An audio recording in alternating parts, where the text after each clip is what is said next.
Hello. इस video में हम हेरिडिटी एंड एवोल्यूशन चैप्टर करने वाले हैं। चैप्टर नंबर 9 है ये भी एक आसान चैप्टर है, बट ये चैप्टर काफ़ी ज़्यादा लेंथी है। इस वजह से मैंने इस चैप्टर को लिख लिया है पहले, और मैं आपको वन बाय वन एक्सप्लेन कर रहूँगा सारी चीज़ें। और जब सारी चीज़ें एक्सप्लेन कर दूँगा उसके बाद जो है, मतलब मैंने बीच बीच में जगह भी छोड़ रखी है जिससे जो मैं एक्सप्लेनेशन आपको देना चाहता हूँ एडिशनल, वो भी दे सकता हूँ। बट मैंने पहले ही लिख लिया है ताकि ये वीडियो छोटी बने, बहुत ज़्यादा बड़ी ना बन जाए। ओके, वरना 4-5 घंटे की वीडियो ही बनती। तो इसमें क्या पढ़ना है हमें? हमें इसमें हेरिडिटी और इवोल्यूशन के बारे में पढ़ना है। हेरिडिटी का मतलब क्या होता है? हेरिडिटी का मतलब होता है कैरेक्टर्स का एक जनरेशन से दूसरे जनरेशन में ट्रांसफ़र होना। हेरिडिटी का मतलब क्या होता है? इसमें कैरेक्टर्स का एक जनरेशन से दूसरे जनरेशन में ट्रांसफ़र होना। यानी कि हमें कुछ ना कुछ इन्फॉर्मेशन, हमारी बॉडी को कुछ ना कुछ इन्फॉर्मेशन हमारे पेरेंट्स से मिली होती है। बॉडी, हमारी जो बॉडी है, हैंड्स हैं या फिर लेग्स हैं, ये सारी इन्फॉर्मेशन किससे मिलती है? हमें हमारे पेरेंट्स से मिलती है। तो इस इन्फॉर्मेशन को हेरिडिटी कहते हैं। इस इन्फॉर्मेशन के ट्रांसफ़र को हेरिडिटी कहते हैं। यानी कि इन्फॉर्मेशन एक जनरेशन से दूसरे जनरेशन में मूव करती है, और इसको हम कहते हैं हेरिडिटी। यानी कि ट्रांसमिशन ऑफ ट्रेड्स, ट्रेड्स कह लो, कैरेक्टर कह लो, या इन्फॉर्मेशन कह लो, जब ये एक जनरेशन से दूसरे जनरेशन में ट्रांसफ़र होते हैं तो इसको हम हेरिडिटी कहते हैं। ट्रांसफ़र होने का मतलब क्या है, मैंने आपको बताया कि कैसे हैंड होने वाले हैं, कैसे जो है लेग्स होने वाले हैं, नोज़ कैसी होने वाली है, ये इन्फॉर्मेशन जब एक जनरेशन से दूसरे जनरेशन में ट्रांसफ़र होती है तो इस प्रोसेस को हम हेरिडिटी कहते हैं। इवोल्यूशन का मतलब क्या होता है? इवोल्यूशन का मतलब होता है चेंज। यानी कि जब ये इन्फॉर्मेशन ट्रांसफ़र हो रही होती है एक जनरेशन से दूसरे जनरेशन में तो कुछ चेंज भी आता है, और उस चेंज को हम इवोल्यूशन कहते हैं। ठीक है, इवोल्यूशन जब आएगा, यानी कि जो चेंज आएगा उस चेंज को हम वेरिएशन भी कह सकते हैं। ओके, बट वेरिएशन एक कॉमन टर्म है। इवोल्यूशन का मतलब होता है धीरे धीरे चेंज आना। तो जब भी किसी ऑर्गेनिज्म में चेंज आता है तो हमेशा स्लो चेंज आता है, सडनली चेंज नहीं आता। ये बात आपको याद रखनी है। तो हेरिडिटी आपको समझ आ गया क्या होता है, इवोल्यूशन और इवोल्यूशन समझ आ गया। इन दोनों की स्टडी को, हेरिडिटी और इवोल्यूशन की स्टडी को हम क्या कहते हैं? हम जेनेटिक्स कहते हैं। जेनेटिक्स क्या है? स्टडी है, स्टडी ऑफ हेरिडिटी, हेरिडिटी की स्टडी है, एंड इवोल्यूशन, इवोल्यूशन की स्टडी है। यानी कि इन दोनों चीज़ों की जब स्टडी होगी तो उसको हम क्या कह देंगे? जेनेटिक्स कह देंगे। मेरे ख्याल से ये बात क्लियर हुई होगी। अब देखिए, जो एवोल्यूशन होता है यानी कि वेरिएशन आते हैं, वो दो टाइप के एक ऑर्गेनिज्म में आ सकते हैं। वो दो टाइप के वेरिएशंस कौन कौन से हो सकते हैं? एक वेरिएशन जिसको हम समेटिक वेरिएशन कहते हैं, दूसरा वेरिएशन जिनको गैमेटिक वेरिएशन कहते हैं। समेटिक वेरिएशन जो है ये बॉडी सेल्स में आते हैं। अगर मेरी यहाँ से एक फिंगर कट जाए, ठीक है, अब मेरी बॉडी दूसरे ह्यूमन बींग की जैसी नज़र नहीं आएगी। ओके, लेकिन ये अगर मेरा कोई ऑफ स्प्रिंग होता है, यानी कि कोई अगर मेरा बच्चा जन्म लेता है, तो क्या होगा? ये फिंगर ऐसा नहीं है कि उस ऑफ स्प्रिंग में ना हो, उस ऑफ स्प्रिंग में ये फिंगर होने वाली है। मान लेते हैं मुझे स्विमिंग करना आ गया, बट ये स्विमिंग करना आना या फिंगर कट जाना, ये सारे ट्रेड्स जो हैं बॉडी सेल्स में चेंजेस आए हैं। ठीक है, इसलिए ऐसे चेंजेस को हम क्या कहते हैं? समेटिक वेरिएशन कहते हैं। ये एक जनरेशन से दूसरे जनरेशन में ट्रांसफर नहीं होते। ठीक है, ट्रेड्स का मतलब मैंने बता दिया है आपको, दोबारा से बता दूं। ट्रेड्स का मतलब कैरेक्टर्स होता है। ठीक है, हाइट कितनी होगी, कलर कैसा होगा, इनको हम कैरेक्टर्स कहते हैं। तो समेटिक वेरिएशन एक जनरेशन से दूसरे जनरेशन में ट्रांसफर नहीं होते। ठीक है, यानी कि ये जनरेशन, ये चेंजेस आएंगे किसमें? बॉडी सेल्स में आएंगे। ओके, पहली बात बॉडी सेल्स, यानी कि उंगली का कट जाना, डॉग की टेल को काट देना, ठीक है, किसी पर्सन का वीक हो जाना, कमज़ोर हो जाना, ये सारे चेंजेस बॉडी सेल्स में होते हैं, इन्हें समेटिक वेरिएशन कहते हैं। ओके, और ये वेरिएशंस कैरी नहीं होते, नॉट कैरी, एक जनरेशन से दूसरे जनरेशन में कैरी नहीं होते। ये बात आपको याद रखनी है। जैसे मैंने एग्जाम्पल दिया इसका, एक डॉग की टेल को काट देना, या फिर कान छिदवाते हैं ना लोग, ये पिन्ना कहते हैं, जिसमें वो बोरिंग करवाते हैं, बोर मतलब छेद कराना। ठीक है, या स्विमिंग सीख लेना, ये सारे वेरिएशंस जो आएंगे समेटिक वेरिएशंस हैं। ये एक जनरेशन से दूसरे जनरेशन में ट्रांसफर नहीं होते। गैमेटिक वेरिएशंस क्या होते हैं? ये वेरिएशंस आते हैं रिप्रोडक्टिव सेल्स में, या फिर कह सकते हैं गैमेट्स। रिप्रोडक्टिव सेल का दूसरा नाम गैमेट्स होता है। तो गैमेट्स में जो चेंजेस आएंगे उनको कहते हैं हम गैमेटिक वेरिएशन। मतलब क्या है? गैमेट जो होंगे उनके पास होते हैं जीन्स, क्रोमोसोम्स होते हैं। यानी कि जब क्रोमोसोम्स में कोई चेंजेस आ गए तो उसको हम गैमेटिक वेरिएशन कहेंगे। ओके, अब जैसे देखिए, जैसे आई का ट्रेट जो है ये जीन के पास होता है। आई का कलर कैसा होने वाला है, एक पर्सन की हाइट कितनी होने वाली है, या एक पर्सन का जो स्किन कॉम्प्लेक्शन है वो कैसे होने वाला है, ये सब किसके अंदर होता है? ये रिप्रोडक्टिव सेल्स के अंदर होती है इन्फॉर्मेशन। अब ये इन्फॉर्मेशन में जब चेंज आ जाएगा, यानी कि मान लेते हैं मेरी आईज ब्लैक है, ओके, और मान लेते हैं जो एक फीमेल है, जो वाइफ होगी मेरी, उसकी आइज़ मान लेते हैं जो है वो वो भी ब्लैक है। हो सकता है कुछ जब रिप्रोडक्शन का टाइम आएगा तो कुछ ऐसा चेंज आ जाए जिसकी वजह से जो ऑफ स्प्रिंग होने वाला है उसकी आइज ब्राउन हो जाए, या फिर ब्लू हो जाए, या ग्रीन हो जाए। ऐसा कोई चेंजेस आ जाए तो उसे कहते हैं हम गैमेटिक वेरिएशन। गैमेटिक वेरिएशन हमेशा क्या होगा, एक जनरेशन से दूसरे जनरेशन में ट्रांसफर होता है। यानी कि मेरी आईज जो है वो दूसरे जो ऑफ स्प्रिंग होने वाला है मेरा, उसमें उसकी आई का कलर, मेरी आई मतलब कि मेरी आईज का कलर उसकी आईज की कलर पर डिपेंड करेगा। ओके, शायद मैंने रिवर्स कर दिया।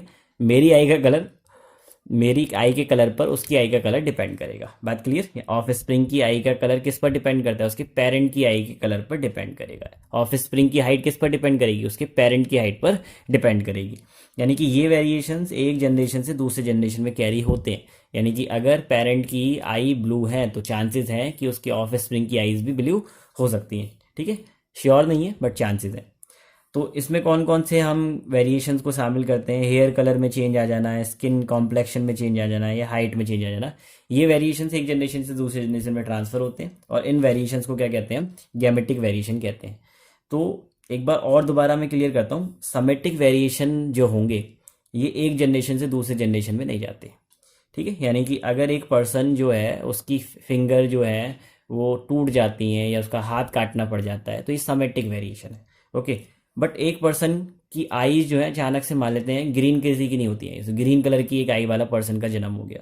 अब चांसेस है कि ग्रीन आई वाला दूसरा पर्सन फ्यूचर में जन्म ले सकता है, क्योंकि किस में वेरिएशन आया है? ऐसे गैमेटिक सेल्स में वेरिएशन आया है ना, या फिर कह सकते हैं रिप्रोडक्टिव सेल्स में वेरिएशन आया है। और ये वेरिएशन एक जनरेशन से दूसरे जनरेशन में ट्रांसफर होते हैं। मेरे ख्याल से ये बात क्लियर हुई होगी। आगे देखते हैं। अब अगला हमें जो टॉपिक देखना है वो देखना है accumulation of variations during reproduction. Reproduction के टाइम पर वेरिएशंस एक्यूमुलेट कैसे होते हैं? एक्यूमुलेट मतलब शामिल कैसे होते हैं। ओके, जब रिप्रोडक्शन हो रहा होगा तभी वेरिएशन आएंगे। यानी कि एक ऑर्गेनिज्म जब दूसरे ऑर्गेनिज्म को जन्म देगा तो दूसरे ऑर्गेनिज्म में चेंज तो तभी आ रहा है ना जब पहला ऑर्गेनिज्म उसे जन्म दे रहा है।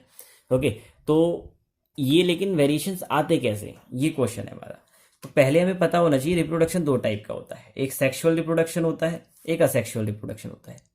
सेक्सुअल रिप्रोडक्शन में भी अगर आप देखें, पेरेंट के जो ऑफ स्प्रिंग होते हैं वो सेम टू सेम वैसे तो नजर नहीं आते कि हाँ फादर और सन में डिफरेंस ही ना कर पाए, थोड़ा चेंज नजर आता है। ओके, ऐसे ही असेक्सुअल रिप्रोडक्शन जब होता है उसमें भी चेंजेस हो सकते हैं, लेकिन सेक्सुअल रिप्रोडक्शन में बहुत ज़्यादा चेंजेस आते हैं, असेक्सुअल रिप्रोडक्शन में बहुत कम चेंजेस आते हैं। बट चेंजेस आते कैसे, क्वेश्चन तो हमारा ये था। सेक्सुअल रिप्रोडक्शन में होता क्या है, दो ऑर्गेनिज्म इन्वॉल्व रहते हैं, एक मेल और एक फीमेल। जब मेल और फीमेल इन्वॉल्व रहेंगे तो दो टाइप के क्रोमोसोम्स मिलने वाले हैं, दो टाइप के जीन्स मिलने वाले हैं। दो टाइप के जीन्स मिलेंगे तो जो नया प्रोडक्ट बनने वाला है, यानी कि नया ऑफस्प्रिंग बनने वाला है, उसके पास दोनों के लगभग कैरेक्टर्स होंगे। और दोनों के कैरेक्टर्स होने का मतलब क्या है, कुछ कैरेक्टर मेल के कुछ कैरेक्टर फीमेल के होंगे। इसका मतलब एक नया टाइप का ऑर्गेनिज्म बनने वाला है। तो सेक्सुअल रिप्रोडक्शन में चेंजेस क्यों आते हैं, मेरे ख्याल से आपको समझ आया होगा, क्योंकि क्रॉसिंग ओवर डिफरेंट क्रोमोसोम्स, अलग अलग क्रोमोसोम्स क्रॉस करते हैं, मेल का क्रोमोसोम और फीमेल का क्रोमोसोम क्रॉस करते हैं, जिसकी वजह से ये वेरिएशंस आते हैं। ओके, दूसरा देखते हैं during asexual reproduction.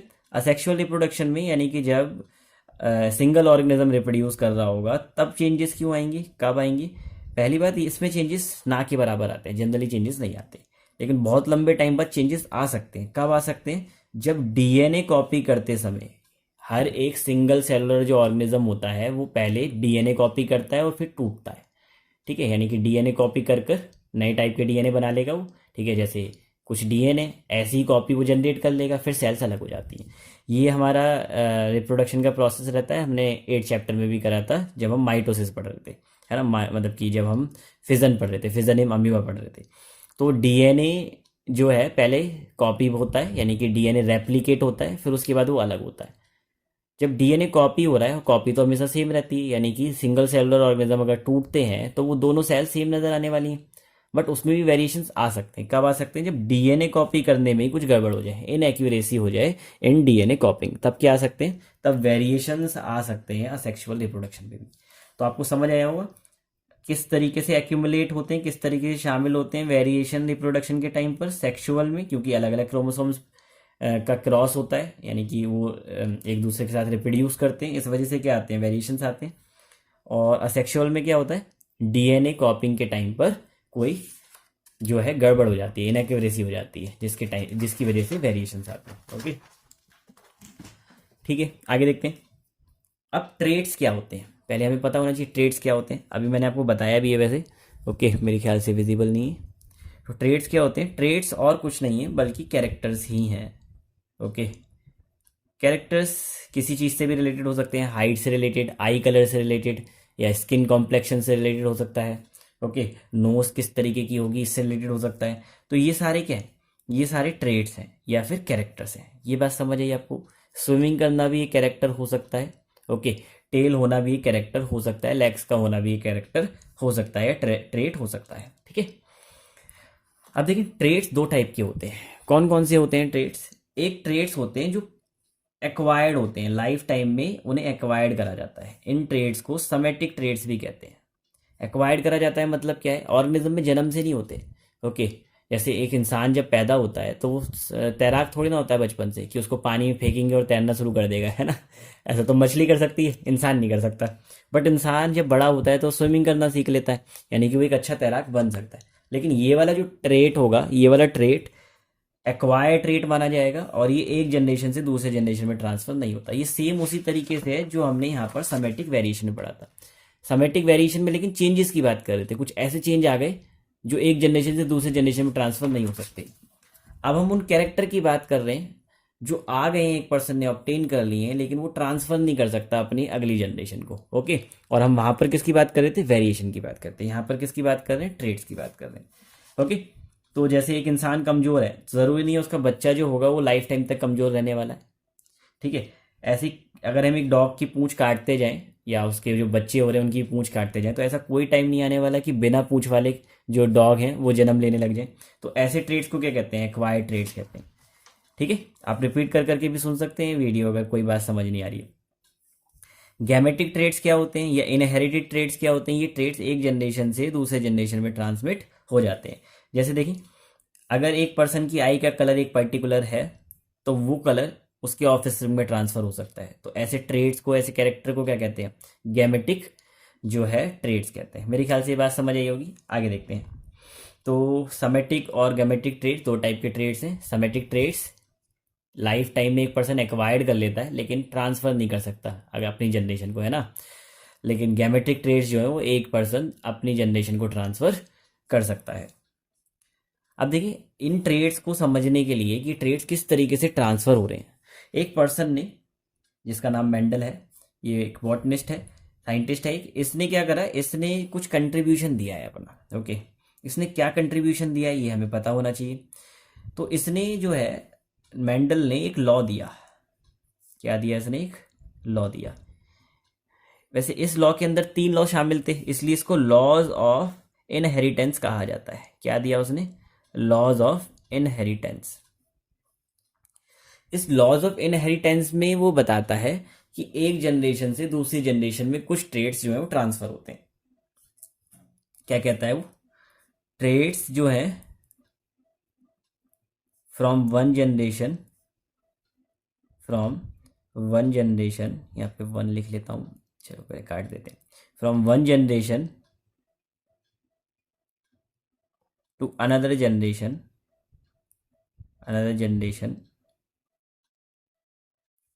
Gets transmitted हो जाते हैं। एक जनरेशन से दूसरी जनरेशन में क्या होते हैं, ट्रेड्स ट्रांसमिट हो जाते हैं। ऐसा करके उसने लॉ ऑफ इनहेरिटेंस दिया। इस लॉ ऑफ इनहेरिटेंस को देने के बाद उसने कुछ एक्सपेरिमेंट करे। ठीक है, एक्सपेरिमेंट के बेसिस पर उसने इस लॉ ऑफ इनहेरिटेंस से एक तरीके से क्रिएट कर दी लॉज ऑफ इनहेरिटेंस, है ना। यानी कि 3 लॉज उसने क्रिएट कर दिए। उन 3 लॉज के बारे में हम बाद में पढ़ेंगे। पहले हम ये जानते हैं इसने कौन सा एक्सपेरिमेंट करा। इसने पी प्लांट एक्सपेरिमेंट करा। इसने एक एक्सपेरिमेंट करा जिसमें इसने मटर के पौधे को लिया, यानी कि पी प्लांट को लिया, और उससे उसने जो है रिप्रोडक्शन कराया, यानी कि पी प्लांट को लेकर बहुत सारे और सीड्स प्रोड्यूस करवाए। ओके, लेकिन पी प्लांट को उसने क्यों लिया, और कोई प्लांट को भी तो ले सकता था। इसका रीज़न क्या था, इसको हम समझेंगे। पहले ये जान लेते हैं, पी प्लांट जो है उसका साइंटिफिक नेम पिजम सेटिवम होता है। ये नाम आपको याद रखना, एग्जाम में पूछा जा सकता है। तो पिजम सेटिवम जो है पी प्लांट का साइंटिफिक नेम है। तो मेंडल ने लॉज ऑफ इनहेरिटेंस को देने के लिए पहले किसका यूज़ करा, पी प्लांट का यूज़ करा। पी प्लांट को क्यों सेलेक्ट करा उसने, देखो पी प्लांट पहले तो जल्दी से ग्रो हो जाते हैं, इनका लाइफ स्पेन जो होता है वो शॉर्ट होता है, छोटा होता है, यानी कि कुछ ही समय में जो है ये ग्रो हो जाते हैं। ओके, यानी कि अगर एक्सपेरिमेंट करना है तो 3 महीने के अंदर एक प्लांट ग्रो हो जाता है मटर का, और मटर के दाने देने लगता है। ठीक है, तो अच्छा रहेगा अगर पी प्लांट का यूज़ करा जाता है, एक्सपेरिमेंट जो है बहुत लॉन्ग टाइम तक नहीं करना पड़ेगा। फिर क्या है, पी प्लांट अगर आपने देख रखा है मटर के पौधे को, तो मटर का जो, अगर हम पॉड को खोलेंगे उसमें काफ़ी सारे दाने होते हैं। पॉड जो होता है इस तरीके से, उसको जब हम छीलते हैं तो उसके अंदर काफ़ी सारे दाने होते हैं, यानी कि सीड्स क्या होते हैं उसके अंदर, काफ़ी सारे होते हैं, और सीड्स ज़्यादा होंगे तो ज़्यादा मटर के दाने को प्रोड्यूस करा जा सकता है। फिर इसके बाद cross and self pollination possible. Mendel ने पी प्लांट को क्यों सेलेक्ट करा, क्योंकि पी प्लांट जो है उसके अंदर क्रॉस पॉलिनेशन भी हो सकता है और सेल्फ पॉलिनेशन भी हो सकता है। सेल्फ पॉलिनेशन का मतलब क्या है, दो पी प्लांट हैं, दोनों के कैरेक्टर सेम है, दोनों ग्रीन कलर के पी प्लांट हैं, और दोनों का जो है सीड भी राउंड है, सिकड़े हुए सीड नहीं है, सारी चीज़ें सिमिलर है। अब उनके अंदर अगर पॉलिनेशन होता है तो उसे कहते हैं सेल्फ पॉलिनेशन। लेकिन अगर हमने एक पी प्लांट लिया जिसकी सीड जो है वो येलो है, एक पी प्लांट लिया जिसकी सीड ग्रीन है, अब उनके बीच में अगर हम रिप्रोडक्शन कराते हैं तो उसको कहा जाएगा क्रॉस पॉलिनेशन। ठीक है, ना कि सेल्फ पॉलिनेशन। सेल्फ पॉलिनेशन समझ आया, जब सेम कैरेक्टर वाले प्लांट को क्रॉस करा रहे हैं तो सेल्फ पॉलिनेशन, जब डिफरेंट कैरेक्टर वाले प्लांट को क्रॉस करा रहे हैं, रिप्रोड्यूस करा रहे हैं, तो उसे क्रॉस पॉलिनेशन कहते हैं। बात क्लियर? ओके, फिर इसने पी प्लांट को क्यों सिलेक्ट करा, इसका एक और रीजन बताया जाता है। पी प्लांट के पास ऐसे जो है काफ़ी सारे कैरेक्टर्स हैं जो कॉन्ट्रास्टिंग है, यानी कि विजिबल है। आप उनको देखकर बता सकते हो कि दो पी प्लांट अलग अलग है, क्योंकि उनके पास दो डिफरेंट कैरेक्टर्स हैं। ओके, अब वो दो डिफरेंट कैरेक्टर्स कौन कौन से हैं, मतलब कि बहुत सारे कैरेक्टर्स थे इसमें, वो कैरेक्टर्स कौन कौन से थे इसको देखते हैं एक बार। ओके, देखें, पी प्लांट के पास जो है एक तो सीड के कलर, दो टाइप के सीड वाले पी प्लांट आपको मिल जाएंगे। ओके, अगर आप ढूंढेंगे उन्हें, कौन कौन से मिल जाएंगे, एक तो मिल जाएगा ग्रीन कलर का जो आप जानते हैं, आपने काफ़ी बार देखा होगा, और एक येलो कलर का। आप कहेंगे येलो कलर का सीड हमने नहीं देखा, मटर का दाना हमने येलो कलर का नहीं देखा, लेकिन आपने येलो कलर का मटर का दाना खाया जरूर है। कैसे? आपने छोले खाए होंगे, छोले कुलचे में जो छोले होते हैं वो वाले छोले, वो छोले जो है एक्चुअल में मटर के दाने होते हैं। ठीक है, वो सफ़ेद रंग का दिखता है, मटर अगर आप लेकर आएंगे परचून की दुकान से तो सफ़ेद कलर का मिल जाएगा, है ना, सफ़ेद कलर की होती है, हालांकि वो येलिश कलर होता है, हल्का हल्का लाइट लाइट येलो। लेकिन यस, ये पता लग रही है बात कि हाँ, सीड का कलर जो है वो येलो भी हो सकता है और सीड का कलर ग्रीन भी हो सकता है। ठीक है, अब होता क्या है, अगर मैं येलो कलर के सीड वाले और ग्रीन कलर के सीड वाले प्लांट को क्रॉस रिप्रोड्यूस कराता हूँ तो पता है क्या होने वाला है, हमें येलो कलर के सीड मिलने वाले हैं। क्यों? क्योंकि येलो कलर के सीड जो हैं वो डोमिनेंट होते हैं। डोमिनेंट का मतलब क्या है कि ये अपना प्रभाव छोड़ेगा, यानी कि येलो और ग्रीन को अगर हम क्रॉस रिप्रोड्यूस कराते हैं तो येलो वाला जो है अपना प्रभाव छोड़ेगा, वो ओवरकम कर जाएगा ग्रीन वाले को, रेसेसिव ट्रेट में ग्रीन आएगा। ओके, अगर आप ध्यान से देखें, जो डोमिनेंट ट्रेट होता है उसको कैपिटल लेटर से दिखाते हैं, यानी कि सीड के कलर का डोमिनेंट ट्रेट येलो है, उसको कैपिटल लेटर से दिखा रहे हैं वाई से, और जो रेसेसिव ट्रेट होगा उसको किससे दिखाएंगे, डोमिनेंट के स्मॉल लेटर से। डोमिनेंट क्या था, येलो, उसका स्मॉल लेटर दिखाएंगे, स्मॉल वाई से दिखाएंगे, यानी कि ठीक है। तो ऐसे कौन कौन से कैरेक्टर और हैं पी प्लांट में जिसकी वजह से मेंडल ने इसे सेलेक्ट करा। सीड की शेप, सीड का कलर देख लिया, येलो और ग्रीन, येलो डोमिनेंट होता है। सीड की शेप देखें तो राउंड डोमिनेट है, ठीक है, डोमिनेंट है, राउंड मतलब इस तरीके का, और रिंकल्ड जो है ये रेसेसिव है। रिंकल्ड का मतलब सीड का कलर जो है, मतलब सीड की जो शेप है वो सिकड़ी हुई होगी। ये बात समझ आ रही है? पोड, पोड देखें, पोड का कलर देखें, अगर पोड का कलर ग्रीन होगा, पोड कैसा होता है ये आपने देख ही रखा होगा, ओके, इस टाइप का पोड होता है। पोड का कलर ग्रीन जो है वो डोमिनेंट है, यानी कि कैपिटल जी लिखना पड़ेगा, और येलो जो है वो रेसेसिव है, यानी कि स्मॉल जी लिखना पड़ेगा यहाँ पर। जो हमारा पोड शेप होता है डोमिनेंट कैरेक्टर में कौन सा आएगा, इन्फ्लेटेड। इन्फ्लेटेड मतलब फूला हुआ, और कॉन्ट्रैक्टेड का मतलब सिकड़ा हुआ। मटर देखे होंगे आपने, कुछ मटर तो ऐसी सिकड़ी हुई आती हैं, कुछ मतलब फूली फूली सी आती हैं। जो फूली फूली हैं वो डोमिनेंट वाली होती हैं, और जो सिकड़ी सिकड़ी हैं वो रेसेसिव वाली होती हैं। तो पोड का शेप, पोड समझ आ रहा है ना, ये जिसके अंदर मटर के दाने होते हैं उसे पोड कहते हैं। आगे देखते हैं, पी प्लांट जितने भी, मतलब कि पी प्लांट जो है उनके पास क्या होते हैं, फ्लावर्स भी होते हैं। फ्लावर्स होते हैं तो उनके कलर भी होते होंगे। फ्लावर का एक कलर होता है वॉयलेट। ओके, वॉयलेट कलर जो है वो डोमिनेंट है, इसलिए उसे कैपिटल वी से दिखाएंगे, और वाइट जो है वो रेसेसिव है, उसे स्मॉल वी से दिखाएंगे। ऐसे याद रख सकते हैं आप इसे, डोमिनेंट वॉयलेट, वॉयलेट कोई ना कोई कलर है, अच्छा कलर है ना, तो इसलिए इसलिए डोमिनेंट, और वाइट कलर क्या है, फीका कलर है, इसलिए रेसेसिव है। ठीक है, रेसेसिव मतलब ये अपना प्रभाव नहीं छोड़ेगा, जबकि डोमिनेंट छोड़ेगा। बात क्लियर? आगे देखते हैं, और बाकी डोमिनेंट और रेसेसिव आगे क्लियर होगा जब मैं आपको डिटेल में बता रहा हूँ जीन्स के बारे में। ओके, कि जीन्स क्या होते हैं, जीन्स की कॉपी क्या होती है, तब आपको ये डोमिनेंट और रेसेसिव और अच्छे से समझ आएगा। अभी इतना ही समझना है कि डोमिनेंट का मतलब क्या है, जो अपना प्रभाव छोड़ेगा, रेसेसिव मतलब जो अपना प्रभाव नहीं दिखा पाएगा। आगे देखते हैं, पोजीशन ऑफ फ्लावर। फ्लावर की दो पोजीशन होती हैं, एक टर्मिनल पोजीशन, टर्मिनल मतलब एंड में, यानी कि अगर ये एक प्लांट है, यहाँ पर कुछ लीव्स वगैरह होंगी। ओके, यहाँ पे लीव्स वगैरह होंगी, इसमें जो फ्लावर निकल रहे होंगे वो कहाँ निकल रहे होंगे, ऊपर निकल रहे होंगे, यहाँ पर फ्लावर्स होंगे। ओके, यहाँ पर फ्लावर्स होंगे इसकी। लेकिन एक्सियल में मतलब क्या है, ये रेसेसिव ट्रेट है। फ्लावर की पोजीशन एक्सियल का मतलब क्या है कि बीच में भी फ्लावर्स हो सकते हैं। ओके, यहाँ पर भी फ्लावर्स हो सकते हैं। बात क्लियर? हाइट देखें, हाइट भी एक कैरेक्टर है या ट्रेट है, तो हाइट टॉल जो है वो डोमिनेंट है, इसलिए कैपिटल टी से दिखाएंगे। ड्वार्फ यानी कि बौना, छोटा, छोटा होना क्या है, रेसेसिव ट्रेट है, इसलिए इसे स्मॉल टी से दिखाते हैं। मेरे ख्याल से ये बात अच्छे से समझ आई होगी कि किस ट्रेट को हम डोमिनेंट कहते हैं, किसको रेसेसिव कहते हैं। एक बार दोबारा से रिपीट कर सकते हैं आप, ओके, वीडियो को, और समझ आ जाएगा आपको। ठीक है, मेंडल ने ये तो कर लिया है, ये तो हमें समझ आ गया उसने क्यों पी प्लांट लिया। अब पी प्लांट लेने के बाद उसने क्या कराया, क्रॉस रिप्रोडक्शन कराया। ओके, क्रॉस रिप्रोडक्शन में उसका पहला एक्सपेरिमेंट जो था, उसमें उसने क्या करा, उसने मोनोहाइब्रिड क्रॉस कराया। ये मोनोहाइब्रिड क्रॉस क्या होता है, मोनो का मतलब क्या हो गया, वन, यानी कि सिंगल।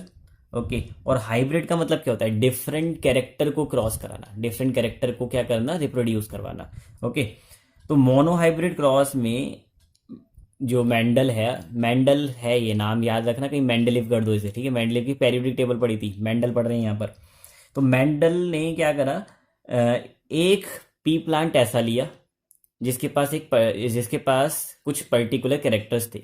दूसरा पी प्लांट लिया उसने जिसके पास सारे के सारे सेम टू सेम कैरेक्टर्स थे, जैसा कि पहले वाले प्लांट के पास है, बट डिफरेंट क्या था, डिफरेंट था सिर्फ एक कैरेक्टर। ओके, अब वो एक कैरेक्टर कोई सा भी हो सकता था, लेकिन जब हम क्रॉस कराएं, क्रॉसिंग ओवर कराएं किसकी, दो ऑर्गेनिज्म की, जिनके पास सिर्फ एक ही डिफरेंट दिखने वाला, कॉन्ट्रास्टिंग का मतलब मैंने अभी बताया आपको, डिफरेंट जो विजिबल होता है, यानी कि एक डिफरेंट दिखने वाला विजिबल वाला कैरेक्टर जो था वो लिया, डिफरेंट कैरेक्टर लिया मेंडल ने, और फिर उनके बीच में क्रॉस कराया।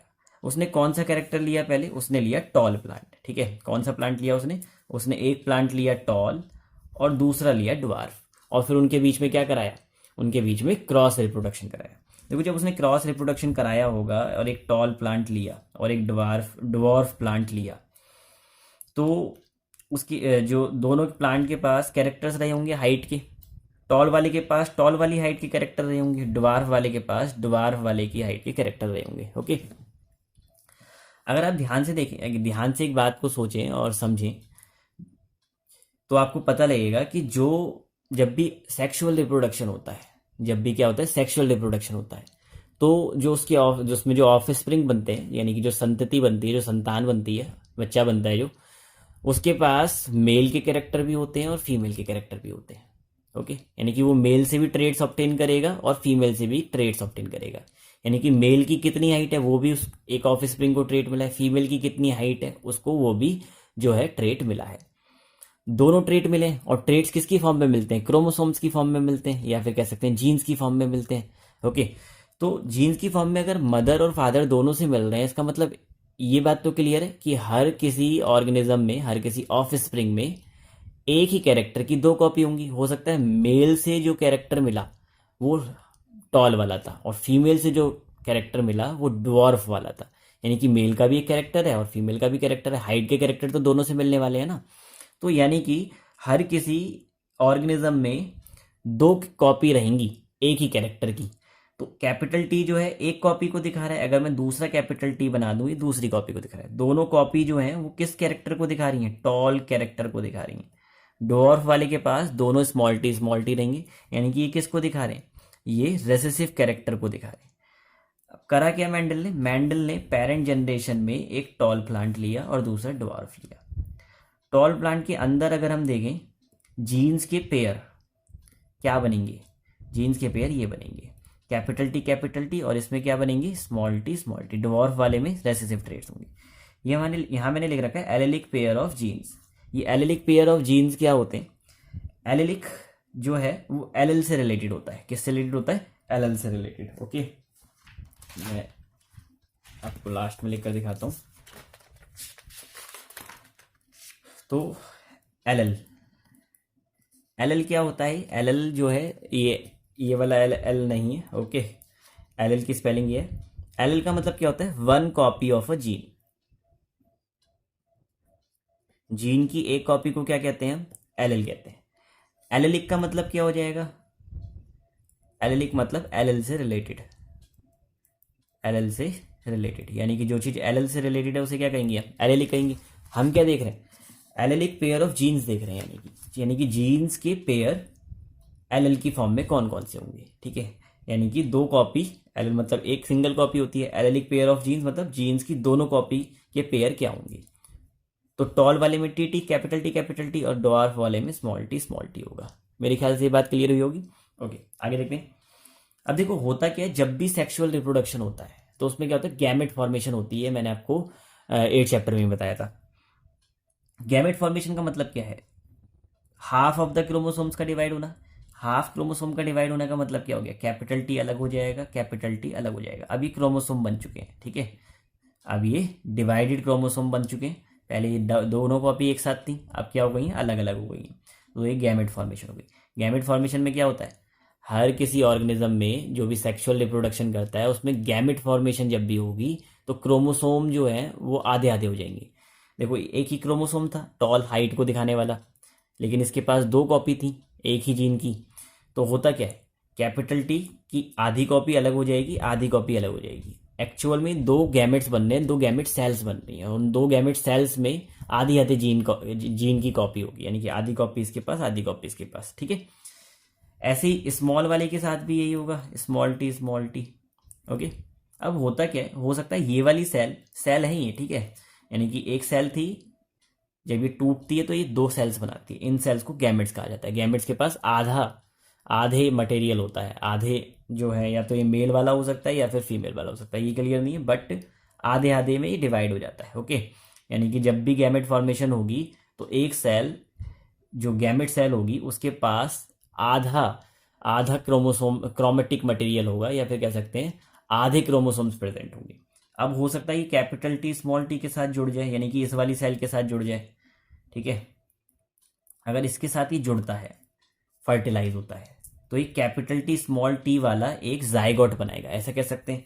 और ऐसे ये वाला कैपिटल टी हो सकता है इस वाली स्मॉल टी के साथ जुड़ जाए, यानी कि ये वाली सेल, ये वाली जो गैमेट सेल है ये इस वाले गैमेट के साथ जुड़ जाए, तब भी कैपिटल टी स्मॉल टी बनेगा। हो सकता है ये वाला गैमेट इस वाले गैमेट के साथ जुड़ जाए, ये पॉसिबिलिटी की बात कर रहे हैं हम, जुड़ कुछ भी सकता है। हो सकता है ये वाला कैपिटल टी इस वाले स्मॉल टी के साथ जुड़ जाए। ठीक है, अगर आप देखें सबके पास capital T small T, capital T small T, capital T small T, capital T small T, यानी कि जितने भी जाइगोट बने ये सारे जाइगोट्स हैं। ये सारे हैं क्या एक्चुअल में, ये सब जाइगोट्स हैं, इनसे सीड बनेगा। ओके, इनसे क्या बनने वाला है, सीड बनने वाला है। सीड पता है ना, जाइगोट ही डेवलप हो जाता है सीड में, हमने पढ़ रखा है। ओके, ओवरी जो है एक्चुअल में वो सीड में डेवलप हो जाता है, और ओव्यूल्स जो हैं वो सीड्स में डेवलप हो जाते हैं, और सीड के अंदर जाइगोट होता है। ठीक है, यानी कि अगर जाइगोट ही नहीं बनता तो सीड भी नहीं बनता। तो ये सारे जाइगोट्स हैं। अगर आप देखें इन सबके पास एक कैपिटल टी है। अब आपको एक बात समझ आएगी, कैपिटल टी की अगर एक भी कॉपी है ना, पहले दो थी तो इस वजह से ये टॉल था, लेकिन अगर एक भी कॉपी किसी जाइगोट के पास या फिर कहीं किसी जो ऑर्गेनिज्म है उसके पास अगर एक भी कॉपी कैपिटल टी की है, यानी कि डोमिनेंट ट्रेट की है, तो वो प्लांट क्या होने वाला है, टॉल होने वाला है। तो जितने भी प्लांट यहाँ मिलने वाले हैं वो क्या होने वाले हैं, टॉल प्लांट होने वाले हैं। मेरे ख्याल से ये बात समझ आई होगी। तो अब आपको समझ आ रहा होगा कैपिटल टी डोमिनेंट ट्रेट है का मतलब क्या है, कि अगर किसी ऑर्गेनिज्म में एक सिंगल कॉपी भी अगर कैपिटल टी की है तो वो प्लांट टॉल होने वाला है। तो जितने भी हमें पहली जनरेशन में या फर्स्ट प्रोजेनी में ऑर्गेनिज्म मिले वो सारे टॉल थे। दिखने में टॉल थे सब, और सबके देखो जीन भी सेम है, सबके पास capital T small T capital T small T है। बात क्लियर? हमने लिए कौन से थे? कैपिटल टी वाले। बन कौन से गए हैं?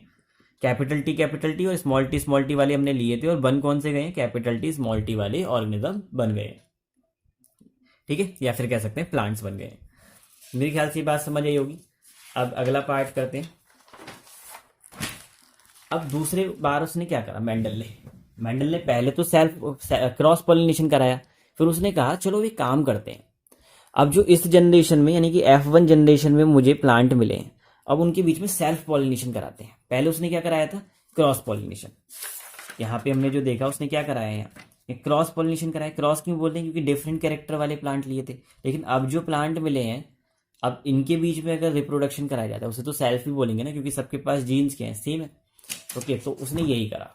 ओके, तो मेंडल ने क्या करा? मेंडल ने सेल्फ पॉलिनेशन कराया F1 जनरेशन में। ओके, यानी कि जो नई जनरेशन मिली थी अभी उसके बीच में सेल्फ पॉलिनेशन कराया। प्लांट तो वहां पे भी सारे टॉल थे, बट अगर एलिलिक पेयर देखें, अगर हम इसके एलिलिक पेयर देखें तो इसके पास कैपिटल टी स्मॉल टी था, और इसके पास भी क्या था? कैपिटल टी स्मॉल टी था। यानी कि इसके पास टॉल का भी एक जीन था और ड्वार्फ का भी एक जीन था। अब होता क्या है, हमेशा जब भी एलिलिक पेयर ऑफ जीन्स होते हैं वो गैमेट बनाते हैं रिप्रोडक्शन करने के लिए। तो गैमेट में आधा आधा डिवाइड हो जाता है, क्रोमेटिक मटेरियल मैंने बताया। तो capital T small T division हो गया, यानी कि क्रोमोसोम्स क्या होते हैं? हाफ हाफ डिवाइडेड हो जाते हैं। ये बात आपको याद रखनी। अब हो क्या सकता है? पॉसिबिलिटी क्या क्या है? हो सकता है ये कैपिटल टी इस कैपिटल टी के साथ जुड़ जाए, हो सकता है ये कैपिटल टी इस स्मॉल टी के साथ जुड़ जाए। ये सेल्स हैं, याद रखनी, गैमेट सेल्स होती हैं। तो ये 4 पॉसिबल सेल्स बन सकती हैं जब 2 ऑर्गेनिज्म रिप्रोड्यूस कर रहे हैं। 4 पॉसिबल गैमेट्स बन सकते हैं। अब हम पॉसिबिलिटी देख रहे हैं, ये वाला गैमेट इसके साथ ये जुड़ जाए, या ये वाला गैमेट इसके साथ जुड़ जाए। ये बात आपको याद रखनी है। ऐसे ये स्मॉल टी इस कैपिटल टी के साथ जुड़ सकता है, पहले हम कैपिटल को ही लिखेंगे।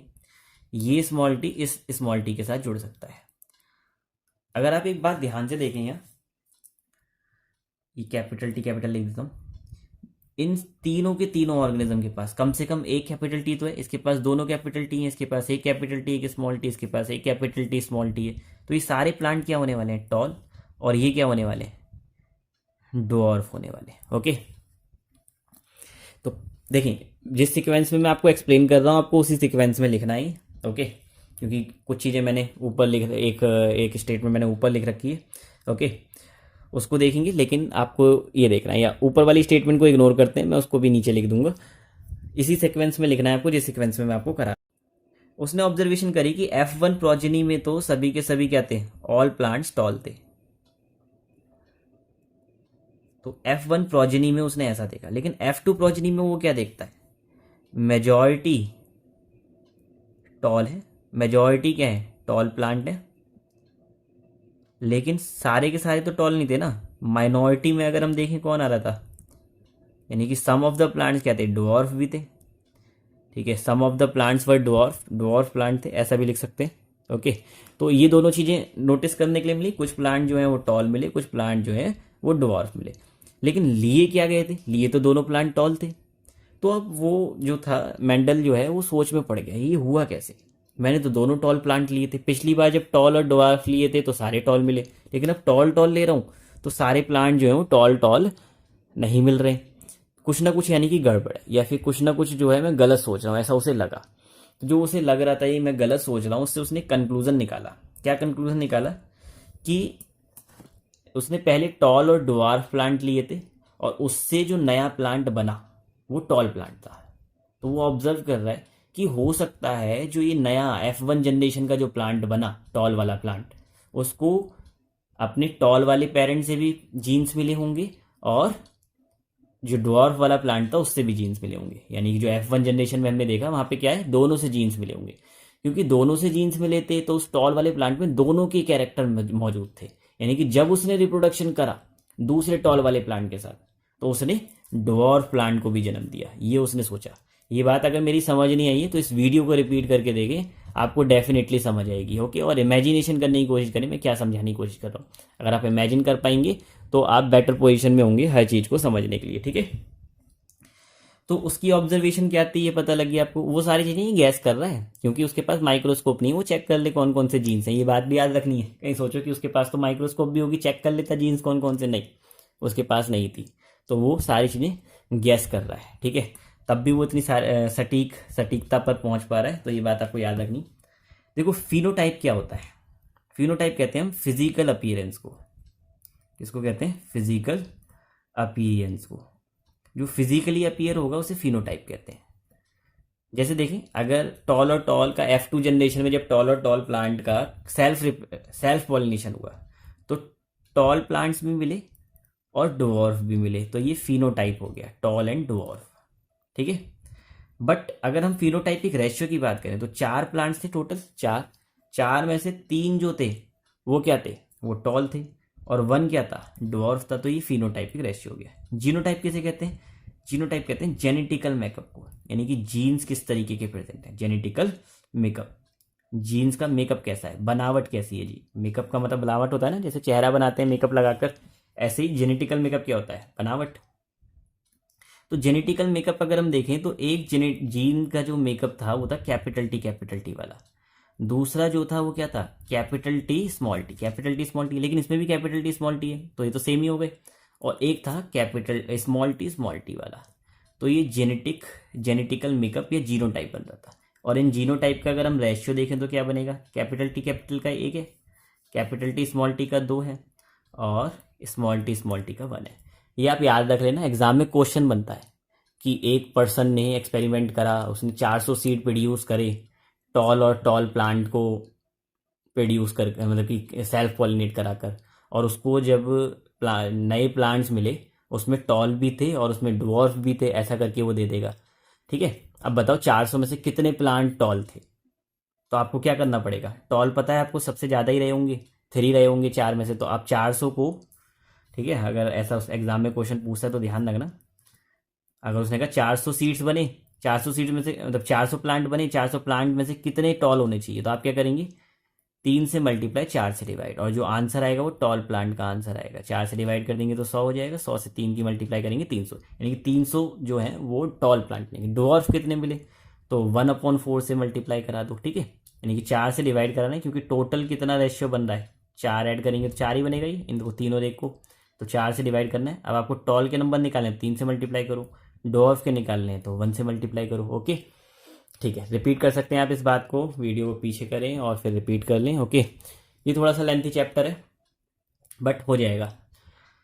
यहाँ तक मेरे ख्याल से सारी बातें समझ आई। अब उसने इस ऑब्जर्वेशन के बेसिस पर कंक्लूजन निकाले। कंक्लूजन क्या थे उसके, काफ़ी अच्छे कंक्लूजन निकाले उसने, और बाद में पता लगा उसके कंक्लूजन ठीक भी थे। उसने कहा कैपिटल टी क्या होता है, is a dominant character,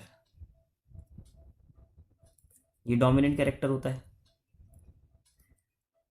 and small T क्या है, is a recessive character. Recessive मतलब समझ आ गया, जो अपने आप को छुपा देता है, ठीक है, दबा लेता है ना, डोमिनेंट के आगे दब जाता है, रेसेसिव ट्रेट। और डोमिनेंट ट्रेट जो है इसको दबा देता है, रेसेसिव ट्रेट को। दूसरा उसने कंक्लूजन क्या निकाला, 1 copy of small T, not 1 copy of small T, 1 copy of capital T is sufficient, is enough. 1 copy of capital T काफ़ी है टू मेक अ प्लांट, या for a plant to be tall, ठीक है। यानी कि अगर एक भी कॉपी है ना कैपिटल टी की तो प्लांट टॉल होने वाला है। लेकिन अगर जब तक प्लांट ड्वार्फ नहीं होगा, जब तक उसके पास दोनों कॉपी स्मॉल टी की नहीं है, ठीक है। बट स्मॉल टी की क्या होंगी, स्मॉल टी, यानी कि both the copy of small T, यानी देते हैं both copy of small T, या फिर स्मॉल टी रिक्वायर, ये इनकी रिक्वायरमेंट होती है, ठीक है। Requires two for a plant to be dwarf होने के लिए दोनों प्लांट की क्या होनी चाहिए, दोनों प्लांट की मतलब दोनों स्मॉल टी की कॉपी प्रेजेंट होनी चाहिए, ओके। और तीसरा क्या निकाला उसने, ऑफ स्प्रिंग प्लांट जो होगा, ऑफ स्प्रिंग प्लांट बोल सकते हैं या ईच प्लांट बोल सकते हैं, रिसीव्स कैरेक्टर या कहें one character from each parent plant, यानी कि हर पेरेंट प्लांट से जो है हर पेरेंट प्लांट से एक जो ऑफ स्प्रिंग प्लांट होगा या जो चाइल्ड प्लांट होगा वो कैरेक्टर्स रिसीव करता है, एक कैरेक्टर रिसीव करेगा, चाहे हाइट का कैरेक्टर है तो मेल से भी रिसीव करेगा, फीमेल से भी। ओके, यहाँ मेल फीमेल तो नहीं होता, बट वो रिसीव करेगा। ओके, तो इस वीडियो में इतना ही करेंगे। अगली वीडियो में जो है हम क्या करेंगे, अगली वीडियो में हम डाई हाइब्रिड क्रॉस के बारे में पढ़ेंगे। ठीक है, ये भी थोड़ा सा लेंथी होने वाला है। और फिर इसके बाद जो लास्ट टॉपिक होगा वो सेक्स डिटर्मिनेशन होगा, और फिर चैप्टर हमारा फिनिश हो जाएगा। ओके, चलो नेक्स्ट वीडियो में मिलते हैं।